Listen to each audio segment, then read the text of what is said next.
Драги гледачи, следува првиот дел од репортажата на нашата програма, посветена на македонците во Калифорнија, во Америка, и разговорот со почесниот генерален конзул на Македонија во Калифорнија, Andrew Peykoff. Им благодариме на компанијата AAA Cheese и Коста Стендвик, Златко Николов со Голди General Construction, докторите Дејана, Благој и Љубинка Кожовски од Кожовски Dentistry Clinics, Анджело Аргиро, председател на канадско-македонскиот ресторан Co-op, Том Богоевски и Владе Димитриевски за нивната несебична поддршка за снимањето на овие репортажи.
Драги македонци, драги наши пријатели, ни е голема чест да разговараме со почесниот конзул на Македонија овде во Калифорнија, поточно во Newport Beach, се наоѓаме во Newport Beach, so Andrew Peykoff. Andrew, it's a great honor to speak to you today.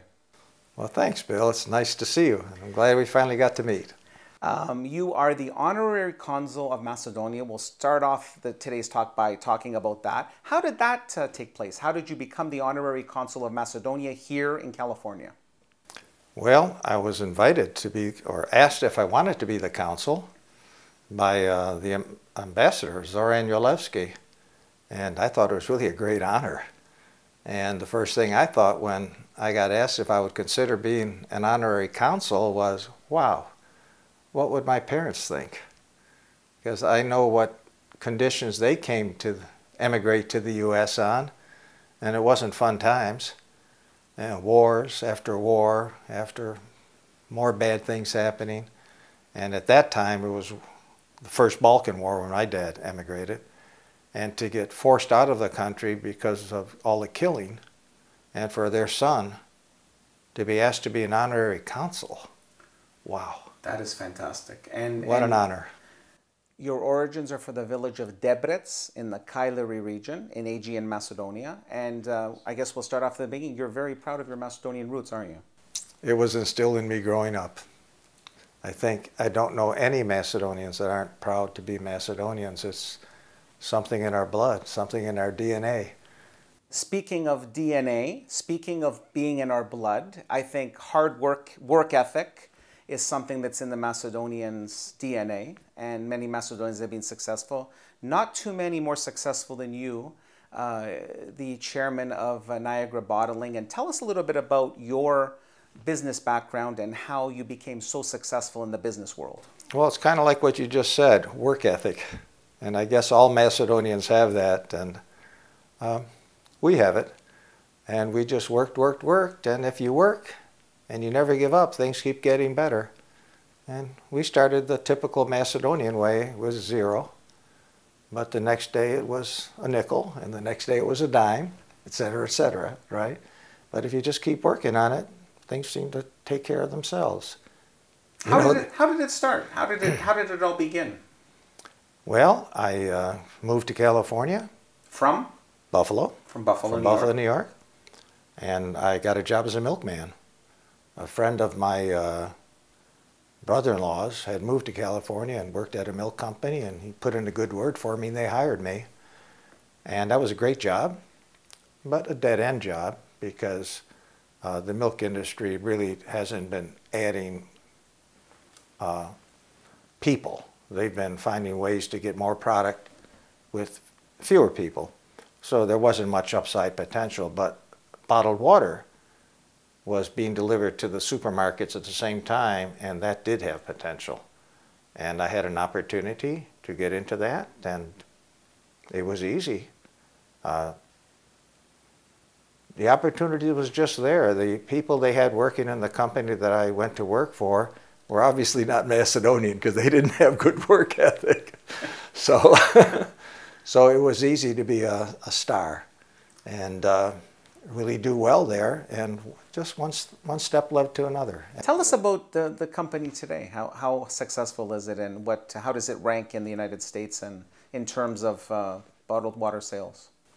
Well, it's the largest family-owned company in the world. Wow. For a bottled water company, but it's not the largest company overall in the United States. It's number 2. Wow. With Nestle being number 1. But next year, that's a possibility that we could trade places. That's no guarantee on that, but we're getting close. I like to say chestito. Congratulations. That is fantastic. Thank you. Well, we work hard, and we've got a really good team. We've got excellent, excellent people that work like Macedonians. That's okay, great. And we do have a couple of Macedonians. That's great. But we've got a really good team, and they love it. Getting back to Macedonia, the country, Republic of Macedonia, you are the honorary consul, as I mentioned, for California. How many times have you been to the Republic of Macedonia? And have you been back to the village of Debrets from your origins of your family? I've been to the Republic twice a year for about the last 4 years, and was just there a few weeks ago and plan on going again around October 1st. I'm actually going to get a citizenship in Macedonia. That is fantastic. On my next trip. So I'm kind of excited about that. And I've been to Debrets about 3 times. That's great. Have you seen the change in the Republic of Macedonia? For example, the capital city, Skopje, from when you first went and today? Yes. Dynamic change. Prime Minister Gruevski is doing a wonderful job, and his team. There's lots of new classical buildings. There's a lot of new infrastructure, a lot of new paving. They've got new double-decker buses. There's a new hotel being built. There's a wax museum, an archaeological museum, a Jewish Holocaust museum, and there's a new opera house being built. It's really beautiful. Lots of statues. 2 new bridges were built, all marble, with like 20 statues on each bridge. It's a nice place.